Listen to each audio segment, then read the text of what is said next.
You idiot girl, এগুলো কি করছো? ভাইয়া জাস্ট 2 মিনিট, তাহলেই ঠিক হয়ে যাবে।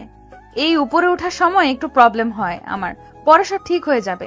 হঠাৎ পাশে বসে থাকা একটা অপরিচিত ছেলে ধমকের স্বরের কথা শুনে কেঁপে উঠল মিম। ছেলেটা আরিয়ান। এই মুহূর্তে মিম ফ্লাইটে করে রাজশাহী থেকে ঢাকায় ফিরছে নিজের বাড়িতে। এই মুহূর্তে প্লেন উপরে ওঠার উদ্দেশ্যে চলতে শুরু করবে। এদিকে ভয়ে হাত পা ঠান্ডা হয়ে যাচ্ছে ওর, সাথে বমি পাচ্ছে, তাই হাতে একটা লেবু নিয়ে গন্ধ শুকতেছিল আর বমির আসার পূর্বাভাস কমানোর চেষ্টা চালিয়ে যাচ্ছিল। ওর এমন কাজে বিরক্ত মাখা মুখ নিয়ে পাশে থাকা ছেলেটি মানে আরিয়ান ওকে ইডিয়েট বলল। এই সব হয়েছে ওর বড় আপু মেঘলার জন্য। ট্রেনের টিকিট কাটতে বলেছিল, কিন্তু সে প্লেনের টিকিট কেটে দিয়েছে। এই মুহূর্তে ওর মেঘলা আপুকে হাজারটা গালি দিতে ইচ্ছে করছে। ওর ভাবনার মাঝেই আবারও পাশে বসে থাকা ছেলেটি বলল, এই মেয়ে, যেগুলোতে উঠতে পারো না সেগুলোতে উঠো কেন? মিমের ইচ্ছে তো করছে ছেলেটার মাথা ফাটিয়ে দিতে, কিন্তু ছেলেটা এই মুহূর্তে যে পরিমাণ রেগে আছে, মনে তো হচ্ছে কিছু বলে এখানে শেষ করে দিবে ওকে, তাই চুপ করে আছে। লেবুর গন্ধ আরেকবার নিয়ে মিম বলল, ভাইয়া জাস্ট 2 মিনিট, তাহলেই ঠিক হয়ে যাবে। এই উপরে ওঠার সময় একটু প্রবলেম হয় আমার, পরে সব ঠিক হয়ে যাবে। একটা বিরক্ত মাখা মুখ নিয়ে কিছু বলতে কেউ বলল না আকাশ, কারণ এখন প্লেন উপরে উঠবে। কিছুক্ষণ পর স্বস্তির নিঃশ্বাস ফেল মিম, কারণ এখন প্লেন আকাশে মেঘের মাঝে ভাসছে, তাই এখনো কুল। এক প্রফুল্ল হাসি দিয়ে পাশে বসে থাকা আকাশকে বলল, আমি এখন পুরো ফিট ভাইয়া, আর কোনো চিন্তা নেই। এখন আপনি নিশ্চিন্তে বসতে পারেন। হয়তো ওর কথা ভালো লাগেনি আকাশের। কথাটা শুনে মুখ ঘুরিয়ে নিল, মনে মনে বলল, স্টুপিড লেডি। কথাটা শুনেও কিছু বলল না মিম। পাশের উইন্ডোটা দিয়ে নিচের দিকে তাকালো ও। সবকিছু ছোট লাগছে এখন। পৃথিবী সত্যি খুব সুন্দর, ভীষণ সুন্দর। এখন অপেক্ষা কখন বাসায় ফিরবে আর কখন সবার সাথে দেখা হবে। বিশেষ করে ওর বেস্ট অ্যান্ড আপু, ওরা থাকবে বলেছে এয়ারপোর্টে। ওর নাম হচ্ছে তানজিল মিম। এবার অনার্স ফার্স্ট ইয়ারে উঠেছে, মানে ভার্সিটিতে ভর্তি হবে। এইসব ভেবে অপেক্ষার প্রহর গুনতে লাগলো মিম। এদিকে মিমকে রিসিভ করার জন্য ব্যস্ত রাস্তায় গাড়ি পাওয়ার জন্য হাঁটছে মেঘলা আপু আর ঋতু। তাদের উদ্দেশ্য হলো এয়ারপোর্টে যাওয়া, তাই গাড়ি পাওয়ার উদ্দেশ্যে হাঁটছে তারা। এমন সময় বিপরীত দিক থেকে ফোন টিপতে টিপতে সামনে এগোচ্ছিল আরুষ। হঠাৎ কিছুর সাথে ধাক্কা লেগে ছেলেটির হাত থেকে তার ফোনটা পড়ে যায়, আর ধাক্কাটা লেগেছে ঋতুর সাথে। এদিকে ঋতু মেঘলা আপুর সাথে কথা বলে ব্যস্ত থাকাতে সামনের ব্যক্তিকে খেয়াল না করেই ধাক্কা লেগে পড়ে যায় নিচে। ঋতু মাথা আগুনের বেগে জ্বলতে লাগলো, সাথে সাথেই নিচ থেকে উঠে ঝড়ের গতিতে বলল, এই যে মিস্টার ফাটা ডিসপ্লে, চোখ কোথায় থাকে আপনার? প্যান্টের পকেটে নিয়ে ঘুরেন নাকি? হোয়াট? ফাটা ডিসপ্লে মানে কি? ওহো, ফাটা ডিসপ্লে বুঝি না। কোন গ্রহ থেকে আসছেন শুনি? মঙ্গল গ্রহ থেকে? আপনি কিন্তু একটু বাড়াবাড়ি করছেন মিস। ও, আমি বাড়াবাড়ি করছি নাকি? ইউ চোখ দুটোকে প্যান্টের পকেটে নিয়ে হাঁটতেছিলেন? ইউ ফাটা ডিসপ্লে। আমি ফাটা ডিসপ্লে হলে ইউকে পচা পান্তাবাত। ঋতু চেঁচিয়ে বলল। কি? আরুষ একটা ডোন্ট কেয়ার ভাব নিয়ে বলল, কেন কানে শুনতে পাননি মিস? পচা পান্তাবাত। আপনাকে তো আমি একে তো রাস্তার মাঝখানে ধাক্কা মেরে ফেলে দিলেন, তার ওপর আবার বড় বড় কথা। দাঁড়ান, আপনাকে তো আমি। ঋতু কিছু বলতে যাবে, তার আগে মেঘলা আপু ডাক দিয়ে বলল, ঋতু, তাড়াতাড়ি আয়, গাড়ি পেয়ে গেছি। এতক্ষণ কি হলো তা কিছুই শোনেনি মেঘলা আপু, কারণ উনি এদিকে ঋতুকে দাঁড় করিয়ে রেখে ওদিকে গিয়েছিলেন। সে যাই হোক, ঋতু আরুষকে বলল, ইউ ভাঙা ডিসপ্লে, গাড়িটা না পেলে? এতটুকু বলে ঋতু চলে গেল। গাড়িতে গিয়ে বসে পড়ল মেঘলা আপু আর ঋতু। তারপর গাড়ি চলল তার আপন গতিতে, আর এদিকে আরুষ হাবলার মতো তাকিয়ে রইল ঋতুর দিকে। ঠিক এতক্ষণ কি হলো সব যেন তার মাথার উপর দিয়ে গেল। এমন সময় ফোন বাজলো আরুষের। ফোনের উপরে আরিয়ানের নাম দেখে মনে পড়ল তার। এখন সে ঠিক কোথায় যেতে নিয়েছিল। ফোন তুলে বলল সে, দোস্ত, এই তো গাড়িতে। আমি আধা ঘন্টার মধ্যে পৌঁছাচ্ছি। তাড়াতাড়ি আয়। হঠাৎ আরিয়ান ধমকেশ্বরী বলল। ইউ ডাফার মেয়ে, এটা কি করলে? এদিকে আরুষ আরিয়ানের কথা শুনে বলল, কি হয়েছে দোস্ত? আর বলিস, পাশে একটা ইডিয়েট বসেছে। কি? আর কিছু বলতে পারল না আরুষ। তাকে ফোন কেটে দিল আরিয়ান। আরুষও আর কিছু না ভেবে গাড়ি পেয়ে তাতে উঠে বসে পড়ল। উদ্দেশ্য এয়ারপোর্টে যাওয়া। সরি ভাইয়া, আসলে আমি বুঝতে পারি নাই পানিটা আপনার গায়ে পড়বে।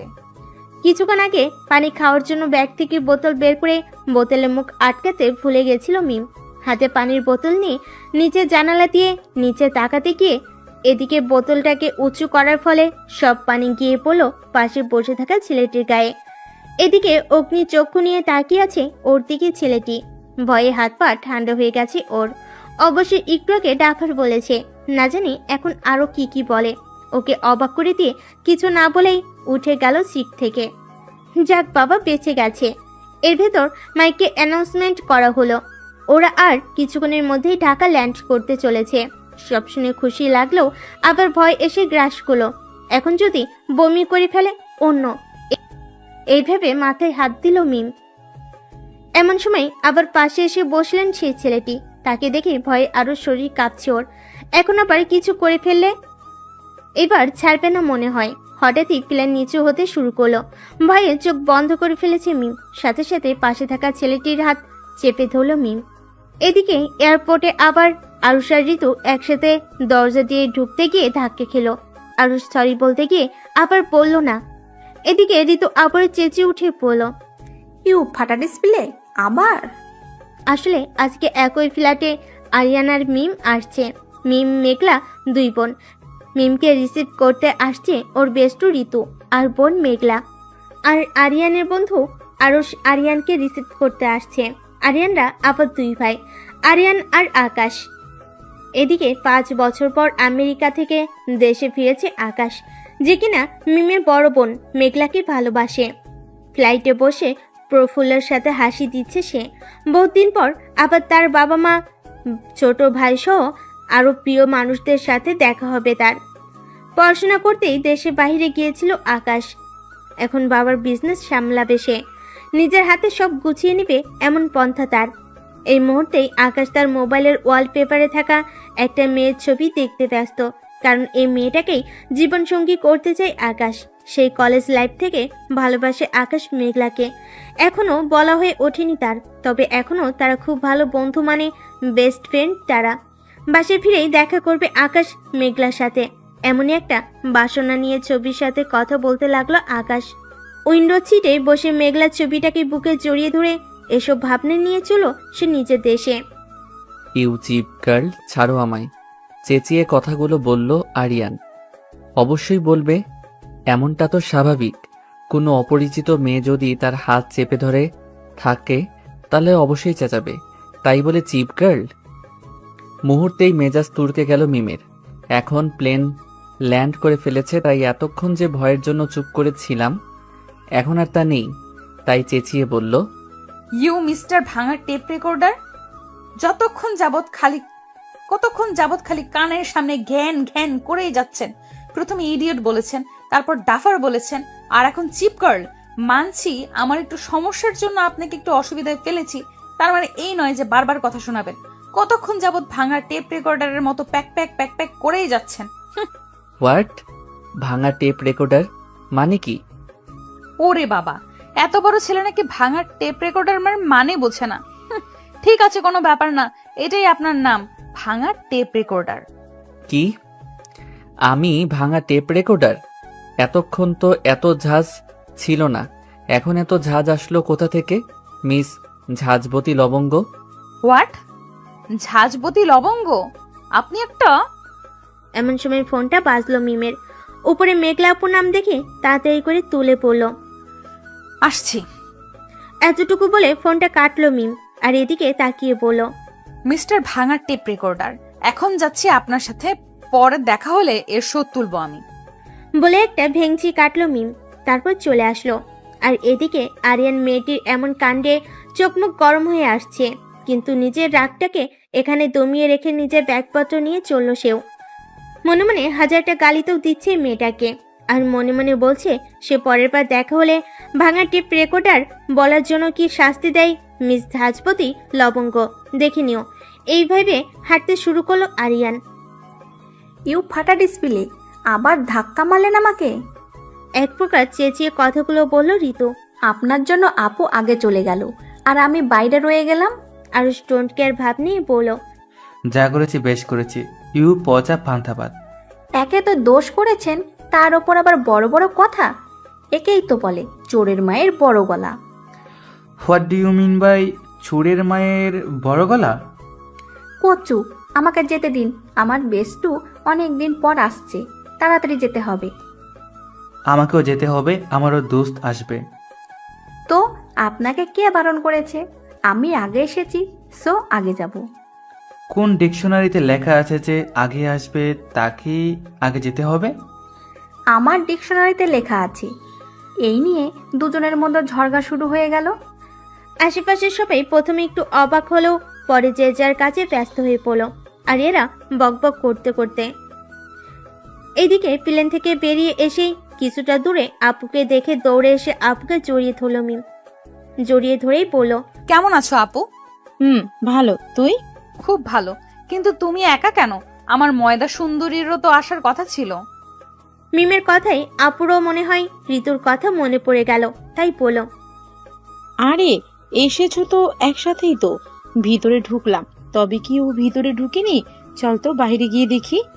ওকে চল আপু। এই বলে দুই বোন মিলে চলল বাহিরে। ইউ ফাটা ডিসপ্লে, আমি আগে যাব মানে আমি যাব। এক প্রকার চেঁচিয়ে বলল ঋতু। এদিকে আরুষও নাচর বান্দা, সেও বলছে। আমিও আগে যাব। টোটাল কথা হলো কেউ কাউকে আগে যেতে দিবে না। এয়ারপোর্ট থেকে বেরিয়ে আসতেই মিম আর মেঘলা দেখলো ঋতু একটা ছেলের সাথে তুমুল বেগে ঝগড়া করছে, মানে আরুষের সাথে।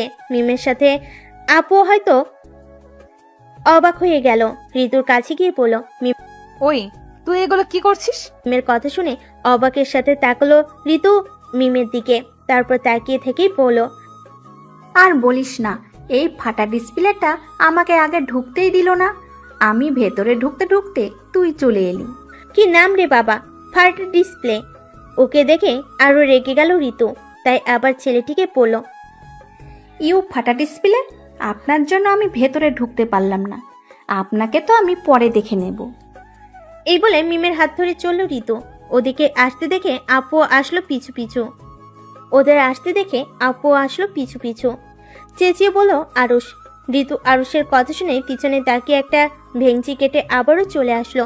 তারপর তিনজন মিলে গাড়িতে বসে পড়লো। উদ্দেশ্য বাড়িতে ফিরতে হবে তো নাকি। এদিকে আরুষ ওদের যেতে দেখে মুহূর্তে মনে পড়ে গেল আরিয়ানও তো তাহলে বাইরে চলে এসেছে।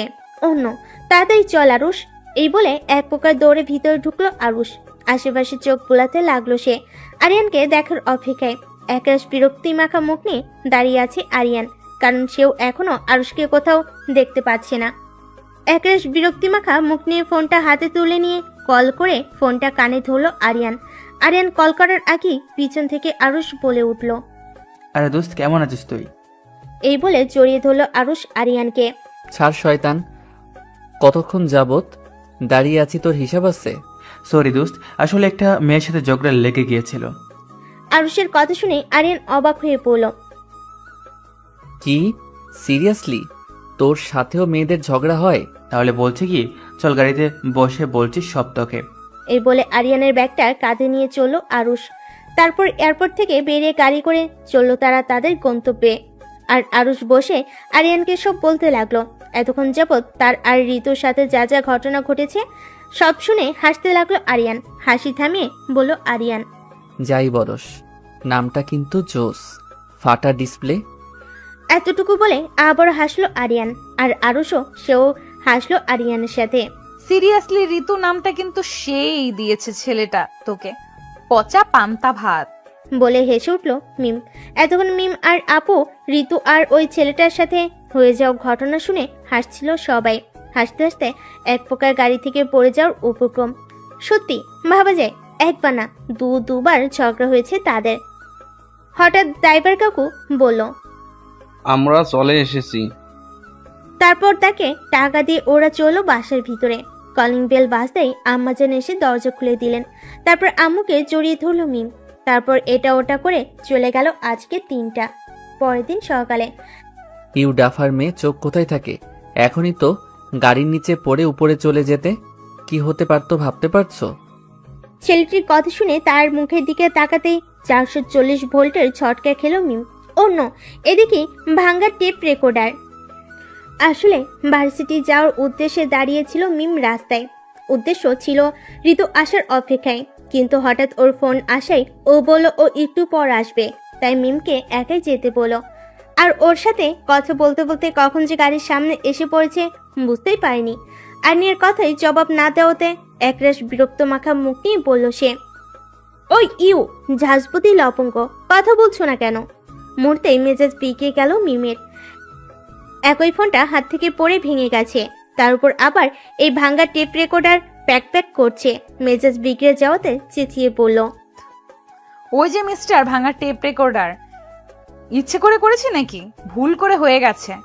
ভুল করে এখন যদি কিছু হয়ে যেত তাহলে কি হতে পারতো? চোখ থাকতেও কানা কোথাকার। হোয়াট? আপনি আমাকে কানা বলেছেন? নিজে কি তবে আপনি একটা তাইলে হনুমান। এই নিয়ে পুরো রাস্তার মাঝখানে ঝগড়ায় লেগে গেল ওদের। হঠাৎ আরিয়ানের ফোনটা বেজে উঠল। ফোন তোলার সাথে সাথে ও পাশ থেকে বলল, কই তুই এসে পড়েছিস? আসছি দাঁড়া। আসলে রাস্তায় একটা কানার সাথে দেখা হয়েছে তো, তাই একটু দেরি হচ্ছে। তুই চিন্তা করিস না, 2 মিনিটের মধ্যে আসছি আমি। এই বলে ফোনটা কেটে চলে গেল আরিয়ান। আর মিম বোকার মতো কিছুক্ষণ তাকিয়ে থেকে চলো ভার্সিটির উদ্দেশ্যে। কালকে ওর আপু বলেছিল এই ভার্সিটিতে ওর অ্যাডমিশন করেছে। ও আর ঋতু একই সাথে আসার কথা ছিল, কিন্তু ওই ময়দা সুন্দরী নাকি আবার দেরি হবে, তাই একা যাচ্ছে। ভালো লাগে না। ভার্সিটিতে ঢুকতেই বুক ধকধক করতে শুরু করলো মিমের, কারণ এই মুহূর্তে কেউ নেই ওর সাথে। আস্তে আস্তে করে ভিতরে ঢুকলো। এমন সময় কিছু ছেলে ডাকলো ওকে। সাথে সাথে ভয়ে পুরো কলিজে কেঁপে উঠলো ওর। কিছুক্ষণ আগেও যে কারোর সাথে ঝগড়া করে আসছে দেখে বোঝার উপায় নেই। ছেলেগুলোর ডাক শুনে মিম তাদের সামনে গেল।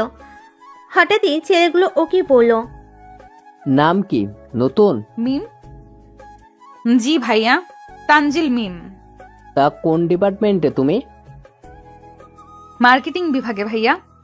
পাশ থেকে আরেকজন বলে উঠল, লে হালুয়া, এই মেয়ে দেখি সব কথাই ভাইয়া ভাইয়া করে।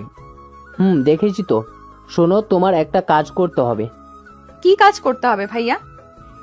এখনই একটা ছেলে বাইক নিয়ে আসবে, ওই ছেলেটাকে তোমাকে প্রপোজ করতে হবে, তাও আবার ভাইয়া বলে। কি? কখনো নয়, আমি পারবো না। এমন সময় তাদের মধ্যে থাকা 3 নম্বর ছেলেটি বলল। ছেলেটিকে ধমক দিয়ে প্রথম ছেলেটি আবার বলল, চুপ কর। তাহলে আপু তুমি রেডি তো? ছেলেটির কথা শুনে ভয়ে ঠোক গিল মিম। তারপর ছেলেগুলোর কথা মতো মাথা নিচু করে হাঁটতে শুরু করলো ও। এর ভিতরে ওই ছেলেটাও ভার্সিটিতে ঢুকে বাইক থামিয়ে ভিতরে ঢুকলো। তাকে না দেখেই মাথা নিচু করে বলে দিল, আই লাভ ইউ ভাইয়া। ওর কথা শুনে পুরো ভার্সিটির ছেলেমেয়েরা হেসে দিল। অবশ্য হাসবে না কেন? কোনো মেয়ে যদি কোনো ছেলেকে প্রপোজ করতে এসে ভাইয়া ডাকে তবে হাস্যকর নয় তো কি? কিন্তু ওর কি দোষ? ও কি ইচ্ছে করে এসেছে নাকি ছেলেটাকে প্রপোজ করতে? হঠাৎ সামনে দাঁড়িয়ে থাকা ছেলেটা ঝাঁঝালো কণ্ঠে বলে উঠল। কানে ধরো। ছেলেটার কথা শুনে পুরো কেঁপে উঠল মিম। আস্তে আস্তে উপরের দিকে তাকালো। সামনে ছেলেটির মুখ দেখে ভয়ে আরো চুপসে গেল। ও নো, আবার ভাঙা টেপ রেকর্ডার। সকাল সকাল কার মুখ দেখে ঘুম থেকে উঠেছিলি আজকে? আজকের দিনটাই পুরো গেল রে। হায় আল্লাহ, প্রথম দিনেই কপাল খারাপ আমার। তুই একটা বোকা। মিম, কাকে প্রপোজ করছিস? মুখটা তো একটু দেখা উচিত ছিল নাকি? সব হয়েছে ওই ছেলেগুলোর জন্য। আরিয়ান ধমক দিয়ে বলল। এই মেয়ে, কি বলেছি কথা কি কানে যাচ্ছে না? ছেলেটির কথাই পুরো শরীর কাঁপছে ওর। চোখ বন্ধ করে বলল, বিশ্বাস করুন ভাইয়া, আমার কোনো দোষ নেই। ওই ছেলেগুলো বলল যে আপনাকে এসে বলতে, না হলে ক্লাসে যেতে দিবে না, তাই আর কি। সরি ভাইয়া। এদিকে আরিয়ান ভাবছে রাস্তায় বসে বড় বড় কথা না, এখন যখন একটা সুযোগ পেয়েছি তাহলে এটার সুযোগ তো নিতেই হবে। মিস ঝাঁঝপতি লবঙ্গ, এই ভেবে আবারও ঝাঁঝালো কণ্ঠে চেঁচিয়ে উঠল আরিয়ান।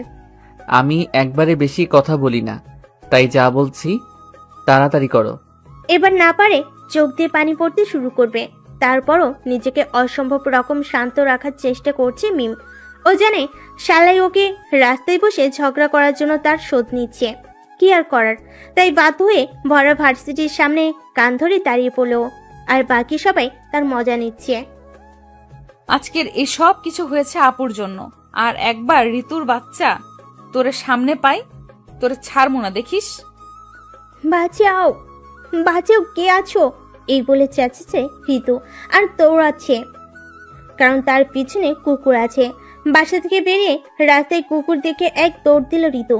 হঠাৎ সামনে কারোর সাথে ধাক্কা লেগে পড়ে যেতে নিলে দৌড়ে ফেলে সামনে থাকা ছেলেটি।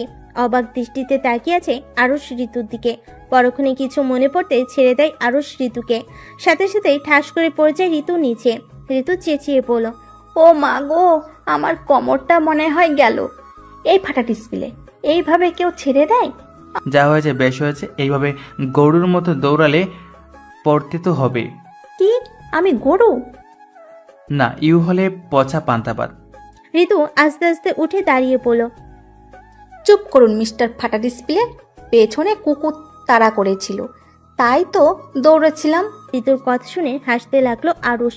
লাইক সিরিয়াসলি, যা হয়েছে বেশ হয়েছে। কালকে ঝগড়া করেছিলে না, তার সুদ উঠে গেছে।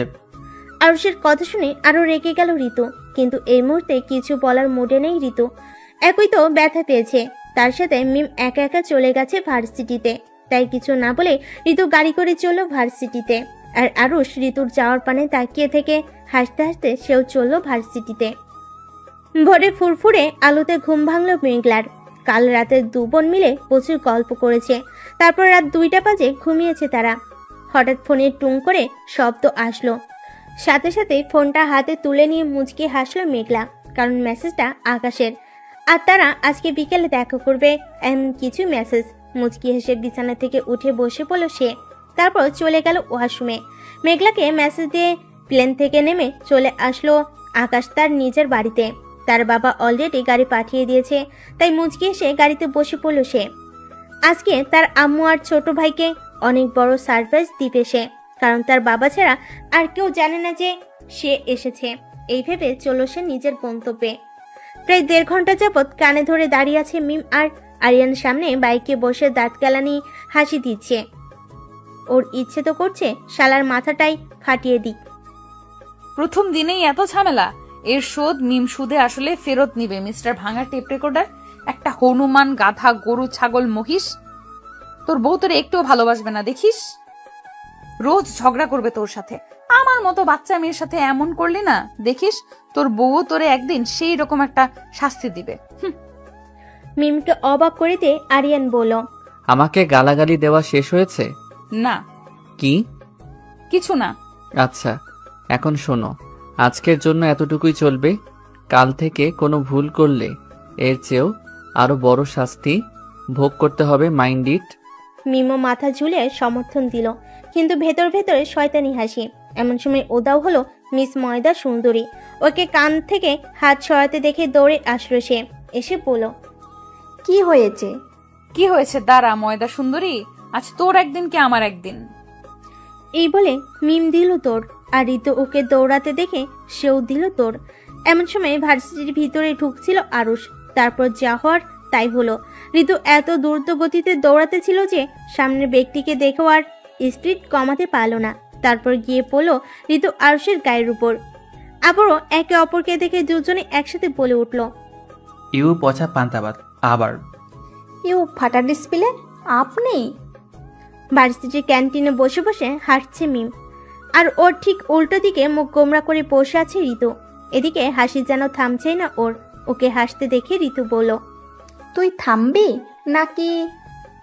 না, থামুম না। কি করবি তুই? কিছু করুম না, যা হয়েছে তোর জন্য। আমি কি করলাম? আমি তোকে বলেছিলাম গিয়ে ফাটা ডিসপ্লের গায়ের উপরে পড়তে। তুই তো দৌড়াতে বাধ্য করলি, তাই তো।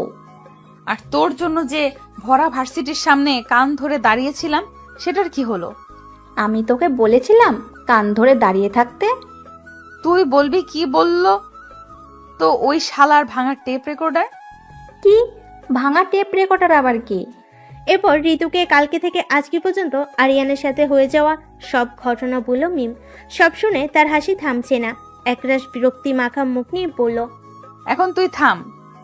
কিন্তু এমন বদমাইশ মায়া হাসি থামলই না। তাই মিম ওর সাথে দাঁত কালানি দিল। ভার্সিটির ক্লাসরুমের সামনে দাঁড়িয়ে আছে আরিয়ান। এমন সময় সিঁড়ি বেয়ে আরিয়ানের সামনে আসলো আরুষ। তাকে দেখে আরিয়ান হেসে উঠল। এই মুহূর্তে আরুষের মাথায় ময়লাই পড়ে আছে, কালো টি শার্ট পুরো নষ্ট হয়ে গেছে। এগুলো হয়েছে আরুষ মাটিতে পড়ে যাওয়ার ফলে। আরিয়ান ভার্সিটির 2 তলার উপর থেকে আরুষের সাথে হয়ে যাওয়া ঘটনা দেখতে পেয়েছে, তাই এমন কাহিনী দেখেও সেও হাসছে। একরাশ বিরক্তিমাখা মুখ নিয়ে আরুষ বলল, এত হাসার কি হলো, ওটা জাস্ট অ্যাক্সিডেন্ট। তাহলে আমি কখন বললাম যে মেয়েটা ইচ্ছে করে পড়েছে? এখন বলো মামা, ফিল হলো কেমন? প্রচুর ফিল হয়েছে। ওই পচা পান্তাবাদ বারবার আমার গায়ের উপর এসেই পড়ে কেন? আরুষের কথা শুনে আরিয়ান অবাক হয়ে বলল, তার মানে কালকের মেয়েটাই ওই মেয়েটা? মায়েরাই কি রে বাবা, কিছুক্ষণ আগে ওর কোমর বাংলাম আর এখনো আমার। এই কথা শুনে আরিয়ান হেসে বলল, কেন, তুই কিভাবে ভাঙলি? তারপর আরুষ কিছুক্ষণ আগে ঋতুর সাথে হয়ে যাওয়া ঘটনার কথা বলল আরিয়ানকে। আরিয়ান শুধু হাসতে লাগলো। আরুষের কথা শুনে হাসি যেন থামছে না। এমন সময় আরিয়ানের ফোনটা বাজলো। ফোনটা তুলে বলল, আব্বু বলো। ওপাশ থেকে আরিয়ানের আব্বু বলল, তাড়াতাড়ি বাসায় আয়, তোর ভাইয়া এসেছে। আরিয়ান অবাক হয়ে বলল, কি সত্যি? কিন্তু ভাইয়ার তো আরো 2 দিন পর আসার কথা ছিল। এমন সময় আব্বুর কাছ থেকে আকাশ ফোনটা নিয়ে বলল, তোদের সারপ্রাইজ দিতে আগেই চলে এসেছি, তাড়াতাড়ি বাসায় চলে আয়। আরিয়ান খুশি হয়ে বলল, আসছি আমি, 1 ঘন্টার ভিতর চলে আসছি ভাইয়া। তাড়াতাড়ি আয়। এই বলে ফোনটা কাটলো আকাশ। তারপর ফোনটা রেখে আকাশ চলে গেল ফ্রেশ হতে। এদিকে আরিয়ানের খুশি দেখে কে, কতদিন পর তার ভাইয়াকে দেখতে পাবে সে। ভাবতেই খুশি লাগছে তার। কি হয়েছে, তো খুশি কেন? ভাইয়া এসেছে। কি? তাড়াতাড়ি বাসায় যেতে হবে। যাবি। আর আগে বলতো, কালকে প্লেনে বসে কাকে ইডিট বলছিলি, তারপর সকালও তো কাকে যেন কানা বললি, ব্যাপারটা কি? আর বলিস ওটা কানা, ইডিয়েট, সাথে ঝাঁঝবতী লবঙ্গ। মানে হলো। তারপর আরিয়ানও আরুষকে কালকে থেকে সকাল পর্যন্ত যা যা হয়েছে তার সাথে ঝাঁঝবতী লবঙ্গের সব কথা বলতে লাগলো আরুষকে। একরাশ বিরক্তিমাখা মুখ নিয়ে মিম এখনো বসে আছে ক্যান্টিনে। কিছুতেই ভালো লাগছে না, শুধু আরিয়ানের দেওয়া অপমানটা মাথায় ঘুরছে ওর। কি করবে, কিছু তো করতেই হবে, না হলে আজকে রাতে ঘুম হবে না। আজকে আর ক্লাস না করে বাসে যাবে এমন মনোভাব নিয়ে চেয়ার থেকে উঠে দাঁড়ালো। ওকে দাঁড়াতে দেখে ঋতু বলল, কি হলো, দাঁড়ালি কেন? বাসায় যাব, চল। কিন্তু কেন? ভালো লাগছে না, চল। মিমের জোড়াজুড়িতে ঋতু চলতে বাধ্য হলো। হঠাৎ মাথায় একটা বুদ্ধি আসলো। মুচকি হেসে দোকান থেকে কতগুলো চুইনগাম কিনে খেতে লাগলো মিম, আর রহস্যময়ী হাসি দিতে লাগলো। আজকে বুঝতে পারবা মিস্টার ভাঙা টেপ রেকর্ডার আমার পেছনে লাগলে কি হতে পারে। এই ভেবে কিছুটা জোরে হাসতে লাগলো মিম। কি হলো, হাসছিস কেন? কিছু না ময়দা সুন্দরী, আগে আগে দেখো হোতা হ্যাঁ কিয়া। মানে? এত মানে না, চল আমার সাথে, বলে মিম ঋতুর হাত ধরে চললো বাহিরে। এগুলো কি করছিস? এক প্রকার চেঁচিয়ে কথাগুলো বলল ঋতু। তোর মাথা করছি, দেখতে পারছিস না? কেউ দেখলে কি হবে, বুঝতে পারছিস? কিচ্ছু হবে না, আর কেউ দেখলে তো হবে। কেউ থোড়াই দেখেছে যে আমরা ভাঙা টেপ রেকর্ডারের বাইকে চুইংগাম লাগিয়ে দিয়েছি, তাই চুপ করে থাক, আর যেটা করছি চুপ করে দেখতে থাক। বাইকের ব্রেকে চুইংগাম লাগিয়ে দিয়ে একটা ডোন্ট কেয়ার ভাব নিয়ে চললাম আড়ালে, কারণ দেখতে হবে না মিস্টার ভাঙা টেপ রেকর্ডারের অবস্থাটা কেমন হয়। এই বলে একটা শয়তানি মার্কা হাসি দিয়ে চলল মিম আর ঋতু গাছের আড়ালে। নিজেদের কাজ শেষ করে আরিয়ান আর আরুষ চলো বাইরে। এখন দুজন একসাথে বাসায় ফিরবে তারা, কারণ আরিয়ানের মতো আরুষও অনেক খুশি। তারপর আর কি, যা হওয়ার তাই হলো। আরিয়ান গিয়ে বাইকে ব্রেক ধরতেই চুইনগাম আটকে হাতে চলে এলো। হাত যত উপরে উঠাচ্ছে চুইনগাম ততই লম্বা হচ্ছে। এদিকে আরুষ আরিয়ানের এমন অবস্থা দেখে কি করবে বুঝতে পারছে না। হাসি পাচ্ছে তার, তবুও হাসি দমিয়ে রেখেছে সে। এদিকে আরিয়ানের মাথা গরম হয়ে গেল। এরকম একটা কাজ কে করলো এসব ভাবতে ভাবতে। এদিকে মিম আর ঋতু আরিয়ান আর আরুষের কাণ্ড দেখে হাসতে হাসতে শেষ। হঠাৎ মিম আর ঋতু বেরিয়ে আসলো গাছের আড়াল থেকে। ঋতু ভয়ে আত্মরা হয়ে গেছে, তারপরও মিম এক প্রকার হাত ধরে টেনে নিয়ে আসলো ওকে। তারপর একটা ডোন্ট কেয়ার ভাব নিয়ে ওনাদের বলল, ছি ছি ছি ভাইয়া, চুইংগাম না খেয়ে হাতে লাগিয়ে বসে আছেন? আমি জানতাম চুইংগাম মুখে দিয়ে খেতে হয়, আপনি তো দেখি হাতে লাগিয়ে বসে আছেন। খুব ভালো। এতটুকু কাটা খায় নুনে চিটে দিতেই একটা ডোন্ট কেয়ার ভাব নিয়ে ভার্সিটি থেকে বেরিয়ে আসলো মিমা ঋতু। বাইরে এসে ওরে হাসি, মিমা ঋতুর হাসি দেখে কে হাসতে হাসতে চলল বাড়িতে। এদিকে আরিয়ান রেগে বোম হয়ে গেছে, কারণ তার বুঝতে বাকি রইল না এরকম বদমাইশি ঝাঁঝপতি লবঙ্গই করেছে। মনে মনেই নিজেকে বলছে সে, এর শাস্তি আমিও সুদে আসলে ফেরত নিব, মিস ঝাঁঝবতী লবঙ্গ। এদিকে আরুষ ভিতর ভিতরে প্রচুর হাসি পাচ্ছে তার, কিন্তু বাহিরে বের করতে পারছে না সে। আরুষ বলল, দোস্ত যাবি নাকি দাঁড়িয়ে দেখবি? কি করে যাব ওই কানায়, না ঝাঁঝবতী লবঙ্গ কি করে চলে গেল দেখোস না তুই? আরুষ অবাকের সাথে তাকিয়ে বলল, তার মানে এটাই সেটা। কি? হুম। বাড়ির দরজার সামনে দাঁড়িয়ে জোরে জোরে কলিং বেল টিপ দিতেই আপু এসে দরজা খুলল। আপুকে দেখে আপুকে ধরতেই লুঙ্গি ডান্স দিতে লাগলো মিম। খুশিতে নাচতে ইচ্ছে করছে ওর, আর তাই করছে। এদিকে ওর কাণ্ড দেখে অবাক হয়ে বলল মেঘলা আপু, কি হয়েছে? বান্দরের মতো নাচছিস কেন? পরদিন চোখ লাল করে দেওয়ালের সাথে চেপে ধরে তাকিয়ে আছে আরিয়ান মিমের দিকে। তবে এই মুহূর্তে দোষটা ওরই ছিল। বাইরে কে ছিল তাকে না দেখে টান মেরে ভিতরে নিয়ে আসলো মিম। কিছুক্ষণ আগে ঋতুকে ভেবে ভাঙা টেপ রেকর্ডারকে টেনে ভিতর নিয়ে এসেছে ও। হঠাৎ করেই তাকে দেখে এক প্রকার চিৎকার দিতে যাবে, তার আগেই আরিয়ান মুখ চেপে ধরল মিমের। এদিকে আরিয়ান চেঁচিয়ে বলছে, ইউ ইডিয়েট, এটা কি করলে তুমি? তবে একদিক থেকে ভালো হয়েছে, সকালের বেয়াদবির শাস্তিটা এখনই সুদ সমেত ফেরত দিব আমি, মিস ঝাঁঝবতী লবঙ্গ। বলে শয়তানি হাসি দিল আরিয়ান। আরিয়ানের কথা শুনে পুরো ঘাবড়ে গেল মিম। হাইরে, এখন কি করবে কে জানে। এদিকে মুখ চেপে ধরে আছে, শ্বাস তো প্রায় বন্ধ হয়ে যাওয়ার উপক্রম। হঠাৎই আরিয়ান মুখ থেকে হাত সরিয়ে ফেল। আরিয়ান হাত সরাতে জোরে জোরে শ্বাস ফেলে মিম বলল, আপনি কি পাগল? এতক্ষণ কেউ মুখ চেপে ধরে? ও বাবা, আর 2 মিনিট হলেই তো পগার পার হয়ে যেতাম আমি। মিম নিজের মতো করে কথা বলে যাচ্ছে, আর আরিয়ান শুধু ওর দিকে তাকিয়ে আছে।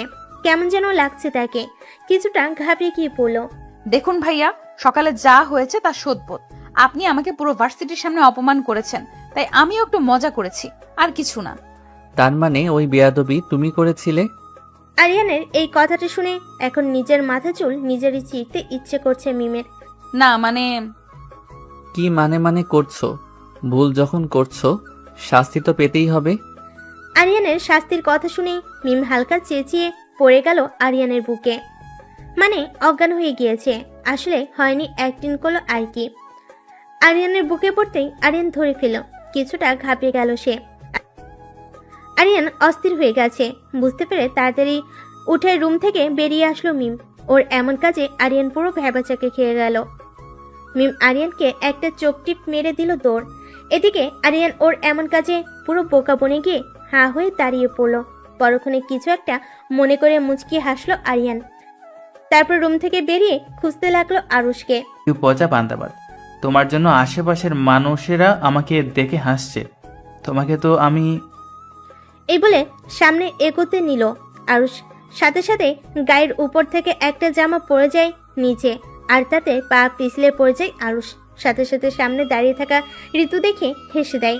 এতক্ষণ ঋতু আর আরুষ মিলে একে অপরের সাথে ঝগড়া করতেছিল, আর আরুষের অবস্থা দেখে আশেপাশে সবাই হাসছিল। আর যা দেখে আরুষ রেগে গিয়ে ঋতুকে কিছু করতে যাবে তার আগেই পড়ে যায়। হঠাৎ ঋতু তার হাসি থামিয়ে দিয়ে আরুষের দিকে হাত বাড়িয়ে দিয়ে বলল, সরি ফাটা ডিসপ্লে। ভাইয়া, আসলে আমি ভেবেছিলাম আমার বেস্ট মিম, তাই ওর দিকে জামা কাপড়গুলো ছুঁড়ে মেরেছিলাম, বুঝতে পারিনি আপনার গায়ে পড়ছিল, তাই সরি। এতক্ষণ ঋতু কথাগুলো মনোযোগ সহকারে শুনছিল আরুষ, কারণ এই প্রথমবার এত সুন্দর করে কথা বলল ঋতু তার সাথে। আরুষ কিছু না ভেবেই ঋতুর হাত ধরে উপরে উঠে দাঁড়ালো। এমন সময় হঠাৎ করে ঋতু গিয়ে পড়লো আরুষের বুকে। আরুষ হঠাৎ এমনটা হতে কিছু বুঝতে না পেরে সেও পড়ে যায় নিচে। এবার আরুষের কোমর মনে হয় শেষ, আরুষ নিচে আর ঋতু তার উপরে। এদিকে মিম হাঁ হয়ে তাকিয়ে আছে ঋতু আর আরুষের দিকে, কারণ ওর জন্যই তারা পড়ে গেছে নিচে। আরিনের থেকে পালাতে এত দ্রুত গতিতে দৌড়ে আসছিল যে নিজের স্পিডই কমাতে না পেরে এসে ধাক্কা লাগলো ওর সাথে ঋতুর। ও নিজেকে ধরে রাখতে পারলো, ঋতু পারলো না। হঠাৎ এমনটা হতে বুঝতে না পেরেই পড়ে যায়।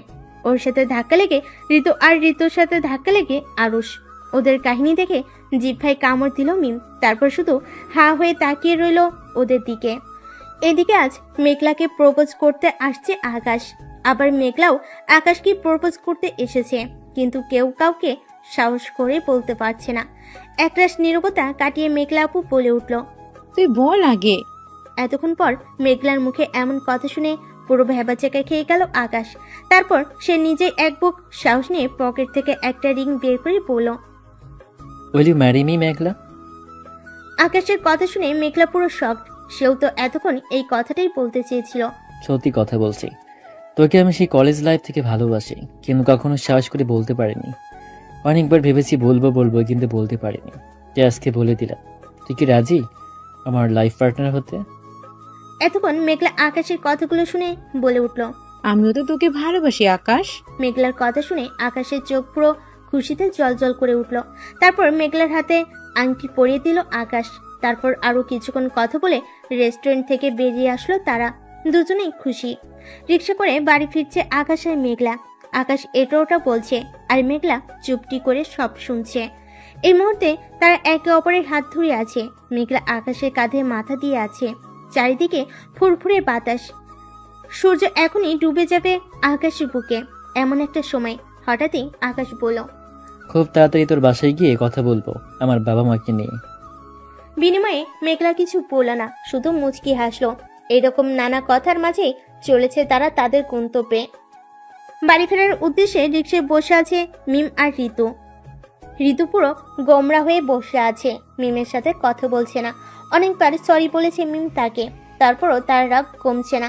ভাগ্য ভালো ছিল ভাঙা টেপ রেকর্ডার আসার আগে ওরা চলে এসেছে। না জানি আরুষ ভাইয়ের কোমর ভেঙে গেছে, দেখলে কি করতো ওদের। তখন ঋতুকে আরুষ ভাইয়ের উপর থেকে উঠিয়ে তার গায়ের উপর থেকে জামা কাপড় সরিয়ে তাকে সরি বলে চলে আসে মিম আর ঋতু। আজকের শপিংটাও হলো না। এদিকে আরিয়ান আর আরুষ গাড়ি করে বাড়ি ফিরছে। আরিয়ান তো পুরো মাথা গরম হয়ে আছে। এই মুহূর্তে মিমের উপর প্রচন্ড রেগে আছে সে। এর প্রথম কারণ ঠিকভাবে শপিং করতে পারলো না, তারপর আবার আরুষের কোমর ভাঙ্গা। সব মিলিয়ে খিচুড়ি তৈরি হয়ে গেছে। আর আরুষ ব্যথায় চুপ করে বসে আছে গাড়িতে, কিছু বলছে না। দেখতে দেখতে 2 দিন কেটে গেল। এই 2 দিনে ভার্সিটি যাওয়া হয়নি মিমের, আর ওর সাথে ঋতুও যায়নি। ভার্সিটি না যাওয়ার 2টি কারণ ছিল। এক, বাড়িতে কিছু কাজ ছিল, আর 2, ভাঙ্গা টেপ রেকর্ডারের ভয়ে। সে যাই হোক, সূর্যের ফুরফুরে আলোতে ঘুম ভাঙল মিমের। সবচেয়ে আনন্দের বিষয় হলো আজকে আকাশ ভাইয়েরা আসবে ওদের বাড়িতে। ওর আপুকে দেখতে। অবশ্য দেখতে আসবে বলে ভুল হবে, আসবে তো বিয়ের তারিখ ঠিক করতে। শুনেছে আকাশ ভাইয়ের ছোট ভাই আর তার এক বন্ধু আসবে, তাই মনে মনে কিছু শয়তানি বুদ্ধি বানিয়ে রেখেছে মিম। তবে একা নয়, সাথে আছে ওর বেষ্টু ঋতু। ও একটু পরে এসে পড়বে এই ভেবে চলল ওয়াশরুমে। ওয়াশরুম থেকে বেরোতেই ময়দা সুন্দরীকে দেখতে পেল। প্রচুর সেজেগুজে এসেছে। তবে এই সাজে তোকে উঠাতে হবে ময়দা সুন্দরী। এক শয়তানি মার্কা হাসি দিয়ে বলল মিম। ঋতু অবাক চোখে তাকিয়ে বলল, মানে তো একটা আছে, ময়দা সুন্দরী শুধু ওয়েট অ্যান্ড ওয়াচ। সকাল 9টা। আকাশের বাড়ির সবাই সেজে গুজে তৈরি হয়ে যাবে মেঘলাদের বাড়িতে। এই আকাশ আর মেঘলার ব্যাপার সবাই মেনে নিয়েছে, কারণ তারাও মেঘলাকে পছন্দ করত। এখন মেঘলা তাদের বাড়ির বউ হবে, এতে তাদের কোনো আপত্তি নেই। তাই সবাই খুশি মনে চলছে তারা। আরিয়ান, আরুষ, আকাশ আর আকাশের বাবা মা সবাই তৈরি হয়ে গাড়ি করে চলছে। আকাশ তো অনেক খুশি। অনেক দিনের পূর্ণ বাসনা পূর্ণ হবে তার। বেশ কিছুক্ষণ পর গাড়ি এসে থামলো মেঘলাদের বাড়ির সামনে। গেটের সামনে মেঘলার আব্বুকে দেখে সালাম দিল আকাশ আর তার বাবা। তারপর সবাই খুশি মনে চললো বাড়ির ভিতর। রুমে ঢুকে সবাই গিয়ে বসে পড়লো সোফায়। তারপর একে একে করে সব খাবার এনে সামনে রাখলেন আম্মু। এর ভিতরে মেঘলা আপুকে সেজেগুজে নিয়ে আসা হলো তাদের সামনে। সবাই মেঘলা আপুকে দেখে খুশি হয়ে গেল। আকাশের আম্মু বলল, আমাদেরও কোনো আপত্তি নেই মেঘলা মাকে আমাদের বাড়ির বউ বানাতে। এমন সময় একটা রুমের ভিতর থেকে একটা বুড়ো আর বুড়ি বলে উঠল, আমাদের আপত্তি আছে। সাথে সাথে সামনে বসে থাকা সবাই তাকালো পিছনে। মাথায় নকল সাদা চুল, চোখে চশমা, হাতে নর্মাল চুড়ি আর তাতে শাড়ি পরেছে মিম। ওর হাতে আছে একটা লাঠি। আর ঋতু পরেছে সাদা পাঞ্জাবি, নাকে নকল নোজ, দাড়িতে নকল দাড়ি, মাথায় টুপি পরে তৈরি সে। টোটাল কথা হচ্ছে দুই বন্ধু মিলে স্বামী স্ত্রী সেজেছে, তাও আবার কোনের দাদা দাদি। এদিকে ওদের এভাবে দেখে মার আপু নিশ্চয়ই অবাক হয়ে গেছে। হরই কথা, পরিবেশটা এমন হয়ে গেছে যে সবার দৃষ্টি এখন ওদের দিকে, আর ওদের সামনে আকাশ ভাইয়ের সাথে বসে থাকা দুই ছেলের দিকে। তাদের দেখে যেন চরম অবাক হয়ে গেল ওরা। এ দেখে ভাঙা টেপ রেকর্ডার আর ফাটা ডিসপ্লে। এদিকে ওদের দেখে ভয়ে ঘাবড়ে গেছে প্রায় মিম। যদি চিনে ফেলে তাই তো গেছে, মান সম্মান সব আলু ভর্তা হয়ে যাবে। এই আইডিয়াটা পেয়েছিল একটা বাংলা সিনেমা দেখে। যেদিন থেকে মুভিটা দেখেছিল সেদিন থেকে ভেবে রেখেছে আপুকে যেদিন দেখতে আসবে সেদিন মিমও বুড়ি সেজে জামাইকে প্রশ্ন করবে। যেই ভাবা সেই কাজ। এমন সময় আকাশ ভাইয়ের আপু বলে উঠলেন, জি বলুন, আপনাদের আপত্তি কোথায়? ওনার কথা শুনে মিম আর ঋতু গুটি গুটি পায়ে সামনে চলো। এদিকে আরুষ আরিয়ানের কানে কানে বলছে, দোস্ত ওনাদের একটু কম বয়সী মনে হচ্ছে না? কি বলতে চাইছিস? না, কেমন যেন চেনা চেনা লাগছে আর কি। আরুষের কথা শুনে আরিয়ানও এক গভীরভাবে তাকালো তাদের দিকে। মিমা ঋতু চুপি চুপি করে সোফায় বসতে গেল। মিম একটু কাশি দিয়ে আরুষের দিকে তাকিয়ে বলল, ফাটা ইয়ে না ফুকু, বলছি তুমি একটু সরে বসো। মিমের কথা শুনে আরুষ গিয়ে বসে পড়লো আরিয়ানের কোলে। তারপর ঋতুকে ওদের পাশে বসিয়ে আকাশ ভাইয়ের সামনে মিম বসলো। আকাশ ভাইয়ের আপুর দিকে তাকিয়ে বলল, আসলে আপত্তি বলতে আমি কিছু প্রশ্ন করতে চাই আমার নাচ জামাইকে। মিমের কথায় সবই কিছুটা অবাকের চোখে তাকালো, কিন্তু মিম একটা ডোন্ট কেয়ার ভাব নিয়ে আকাশ ভাইয়াকে বলল, বলছি যে আমার নাচ জামাই মানে নাচ জামাই মেঘলা আমাকে দাদিমা বলে ডাকে, তুমিও তাই বলে ডাকবে, ঠিক আছে? আর আমরা দুজন হলাম মেঘলার দাদা দাদি। আকাশও খুশি হয়ে সালাম দিয়ে বলল, ঠিক আছে দাদিমা। এখন বলো, তুমি রান্না করতে পারো তো? হ্যাঁ। এদিকে আরুষ আরিয়ানের কানে কানে বলল। দোস্ত এটা কেমন প্রশ্ন? বিনিময়ে আরিয়ান কিছু বলল না। আকাশ ঘাবড়ে গিয়ে বলল, পারি, বিদেশে তো আমি নিজেই রান্না করে খেয়েছি। মিম চোখের চশমাটা ঠিক করে বলল, খুব ভালো। এখন বলো, বাচ্চা কাচ্চা কোলে নিতে পারো তো? তারা কান্নাকাটি করলে সামলাতে পারো তো? ইয়ে না মানে। না না থাক, বলতে হবে না। এদিকে আরিয়ানের এখন সন্দেহ সন্দেহ লাগছে, তাই সে তাকিয়ে আছে মিমের দিকে। এদিকে মিমের অবস্থা তো এখন চাই যায়, যা করতে চাইছিল সব এখন আলু ভর্তা হয়ে গেছে। ভাঙ্গা টেপ রেকর্ডার এমন ভাবে তাকিয়ে আছে কেন? চিনতে পারলো নাকি? না না, চিনতে দেওয়া যাবে না। চিনে ফেলে সর্বনাশ হয়ে যাবে। আরিয়ানের দিকে তাকিয়ে বলো, ইউ এভাবে তাকিয়ে থাকার কি আছে? আগে কখনো মেয়ে মানুষ দেখিনি নাকি?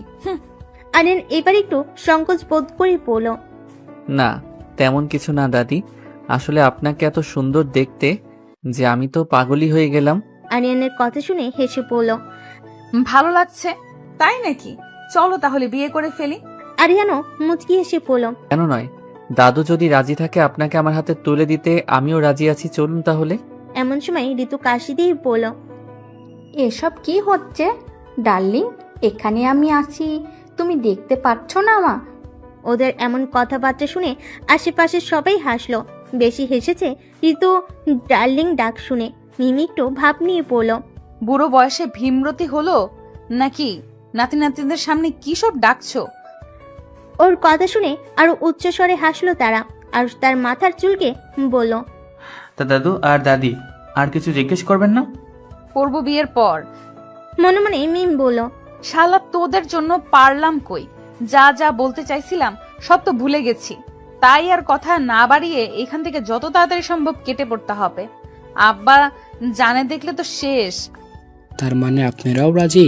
মিমা ঋতু মাথা ঝুলিয়ে হার সমর্থন দিল। তাহলে আর কি, পিয়ানকে ডাকুন। মানে? এদিকে মিমের অবস্থা আরো বিগড়ে গেল। ওর আপু ওদের এইভাবে দেখলো তো, তাই মিমার ঋতু একে অপরের দিকে তাকিয়ে সবার সামনে বলে উঠল, আমরা তাহলে এখন যাই, পরে আবার আসবো। আরিয়ানের এখন আরো সন্দেহ জাগলো, কেমন যেন পালাই পালাই ভাব। কেন দাদি, এখনই চলে যাবেন? না তেমন কিছু নয়, এমনি একটু কাজ ছিল। এদিকে ঋতু এখন ঘাবড়ে গিয়ে বলল, আরে ডার্লিং চলো রুমে, আমাকে ঔষধ খাইয়ে দিবে। চল। বলে ঋতুর দিকে তাকাতে চোখ বড় বড় হয়ে গেল, কারণ ওর নকলদারি খুলে গেছে। সঙ্গে সঙ্গে উঠে দাঁড়ালো মিম। কি হলো, উঠে দাঁড়ালেন কেন দাদি? না তেমন কিছু না, এদিকে ঋতুকে কয়েকবার ইশারা দিয়েছি কিন্তু ও বুঝতেই পারছে না। হঠাৎই আরুষের চোখ যায় ঋতুর দাড়ির দিকে। মিম তা দেখে আরুষের দিকে তাকিয়ে পড়ল। তুমি কি করো নাতি? মানে পড়াশোনা করো নাকি চাকরি? আরুষ আর খেয়াল না করে পড়ল। আমি অনার্স 4th ইয়ারে পড়ি। আমি আর ও মানে আরিশান। ও ও খুব ভালো। এদিকে আরিয়ান বুঝে গেছে এরা নকল, কারণ ঋতুর দাড়ি দেখে ফেলেছে আরিয়ান। আরিয়ান টান মেরে ঋতুর দাড়ি খুলে ফেল, সাথে সাথেই ঋতু মুখে হাত দিল। মান সম্মান সব ফালুদা হয়ে গেল রে। এদিকে আরিয়ান উঠে দাঁড়িয়ে মিমকে পড়ল। আরে দাদি, দাদু দেখি নকল দাড়ি লাগাচ্ছে, আপনি আবার নকল চুল লাগাননি তো? আরিয়ানের কথা শুনে ঘাবড়ে গেল মিম। কি যে বলো না নাতি, নকল হতে যাবে কেন? এই বলে পিছনে এগোতে লাগলো মিম, আর আরিয়ানও সামনে এগোতে লাগলো। আরিয়ানের এমন কাজ দেখে ঋতুকে চেঁচিয়ে পড়ল। ঋতু দৌড়াতে নিলেই আরো হাত ধরে ফেলে, তারপর কোনো মতে হাত ছাড়িয়ে দিল দৌড়। আর মিমও পাশ কেটে দৌড়ে যেতেই আরিয়ান টান মেরে নকল চুল খুলে ফেল। তারপর আর কি দৌড়ে রুমে ঢুকলো। চুলটা আরিয়ানের কাছেই রয়ে গেল। ওদের আর পাইকে রুমে ঢুকতেই দরজা বন্ধ করে দিয়ে শ্বাস ফেলতে লাগলো ওরা। এদিকে ওদের এমন কাজে সবই হেসে দিল। আরিয়ান, আকাশ, মেঘলা, আরুষ আর আকাশের বাবা মা হাসলো না, শুধু আম্মু মাথা নিচু করে সবার সামনে পড়ল। আমরা সত্যি খুব দুঃখিত, আপনারা কিছু মনে করবেন না। ওরা আসলেও আমার ছোট মেয়ে, একটু দুষ্ট প্রকৃতির। আকাশের আম্মু হেসে বলেন, না কোনো ব্যাপার না, আমরা কিছু মনে করিনি, আর ভালোই লেগেছে, খুব মজা পেয়েছি বলে হেসে উঠলেন সবাই। এর ভিতর আব্বু ফোনে কথা বলা শেষ করে চলে আসলেন সবার সামনে। সবাইকে হাসতে দেখে আম্মুকে জিজ্ঞেস করলো, কি হয়েছে? না তেমন কিছু না। আকাশের আব্বু হাসি থামিয়ে বললেন, তাহলে এখন বিয়ের তারিখ ঠিক করা যাক। আব্বু হেসে বলেন, অবশ্যই। রুমের মধ্যে পাইচাই করছে মিম আর ঋতু। ইচ্ছে করছে ঋতুকে ঠাটিয়ে একটা থাপ্পড় মারতে। মায়েরটার জন্যই ধরা পড়ে গেল। মিম এক প্রকার চেঁচিয়ে পড়ল, তোরে কতবার বললাম দাড়িটা খুলে গেছে, ঠিক কর ঠিক কর। বললি কখন? ওই তো ইশারা দিয়েছিলাম না। এখন না বুঝতে পারলে কি করব বলতো? এমন সময় দরজায় নক করলো কেউ। এদিকে দরজার শব্দ পেয়ে ভয় আত্মরা হয়ে গেছে ওরা। ঋতু তো ভয়ের কারণে বাথরুমে ঢুকে গেছে। একটা ভিতর ডিম কোথাকার।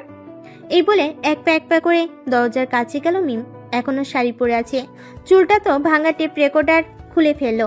শালা শয়তান দরজার কাছে এসে বলল, কে?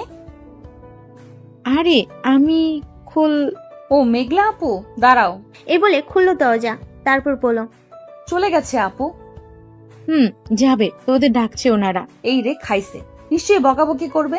না না যাবো না, তুমি গিয়ে কিছু একটা বলো আপু। কিছু হবে না, চল, ওনারা কিছু মনে করেনি। সত্যি বলছো তো আপু? চল। এর ভিতর ঋতু বাথরুম থেকে বেরিয়ে আসলো। আপু ড্রেস চেঞ্জ করবো না? না এইভাবে চল। তারপর আর কি আপুর পিছন পিছন চললো মিম আর ঋতু মাথা নিচু করে। সবার সামনে এসে অবাক ওরা, কারণ ওনারা তখনকার বিষয়টা নিয়ে কিছু বললো না, শুধু হাসলো। ওরা হাসলো। এদিকে আরিয়ানা আর আরুষ একে অপরের দিকে তাকিয়ে পড়ল। ও নো, এরা দেখি ঝাঁঝবতী লবঙ্গ আর পচা পান্তা ভাত। দুই বান্ধবী মিলে এতক্ষণ বোকা বানাচ্ছিল দেখছিস। তারপর তারা সবাই চলে গেল। অবশ্য যাওয়ার আগে ভাঙ্গা টেপ রেকর্ডার আর ফাটা ডিসপ্লে মিম ঋতুর দিকে তাকিয়েছিল, কিন্তু ওরাও একটা ডোন্ট কেয়ার ভাব নিয়ে একটা দাঁত কালানি হাসি দিল। নাচমেরি লাইলা লাইলা, নাচমেরি লাইলা ফুল মিউজিক সিস্টেমে গানটা বাজে উড়াধুরা নাচছে মিম আর ঋতু। এই মুহূর্তে খুশিতে আছে পুরো। আজ থেকে 15 দিন পর আপুর বিয়ে, আর বিয়ে মানেই নাচ গান, হই হুল্লোড়, কেনাকাটা, সাজগোজ। উফ, ভাবতেই খুশি খুশি লাগছে ভীষণ। ওদের ইচ্ছে করছে নাচতে নাচতে পুরো রুমটাকে ফাটিয়ে দিতে, কিন্তু সেটা তো করা পসিবল নাই। তাই বিছানায় উঠে ফুলটু ডান্স দিচ্ছে ওরা। আর আপু ওদের এমন পাগলামি দেখে মুখ চেপে হাসছে। বেশ কিছুক্ষণ পর দুজনেই ক্লান্ত হয়ে বসে পড়ল বিছানায়। তারপর পানি খেয়ে নিজেদের শান্ত করলো। এরপর ঋতু বলল, দোস্ত আজকে তবে এখন যাই, আবার পরে আসবো। আর কালকে ভার্সিটি যাবি তো? কিন্তু এখনই যাবি বাসায়? পরে গেলে আরো দেরি হয়ে যাবে। আচ্ছা ঠিক আছে দোস্ত, কালকে দেখা যাবে। এই বলে ঋতুকে জড়িয়ে ধরল, তারপর